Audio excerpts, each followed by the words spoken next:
Hey everybody, Scott from Bonefish Sailing, and I'm just following up here on a video I posted last week, I believe, about how I had a through-hull leaking in one of my deck drains, and this mess of piping that goes in here, which you can see one problem there. Here's the other part of the through-hull. As soon as I grab the black pipe connecting these things and undid the screw clamps and pulled a little bit, the whole thing just broke in half. So I was able to get the retaining ring off with some channel lock pliers, and I do have a new throw-hole that's the correct size on the inlet, but the outlet is significantly smaller. And now you can see, I don't know who in the world thought this was a good way to put it together, and just, I don't know. This is a mess.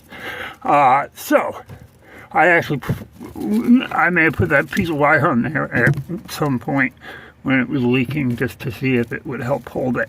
And it did help a bit. So anyhow, I am going to attempt to run one piece of piping from there to a T-junction here up to the hull. And when you're replacing a through hole like that on the outside, let me pause this for a second. So on the outside, when you're doing this, I've already hit this with a hammer from below, and these cracks are already here. This is not from me hammering at it. This is just old. There's another crack.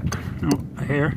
Anyhow, so I went around it with a razor knife to get any sealant that might be in there out of the way. There's a chip in the fiberglass here, so when I reseal it, that'll be good, so I'm not getting water intrusion into the hole right there, because that is wood, you can see through it. So I hit this a few times from the bottom with a hammer. Still not moving, but it is going to come out with the hammer, and then I can put my new through hole in there. Having a pair of channel locks, actually I carry 3 different ones, having at least 2 of them, get the ones with locking jaws that don't change size accidentally. That's how I got the big ring off of it. And then, as I said, razor knife around this to get the sealant off, and then I'm whacking it with a hammer from the bottom, and it's popping right out. And I'll show you what happens with putting the new one in. Be safe on the water. Thanks, everybody.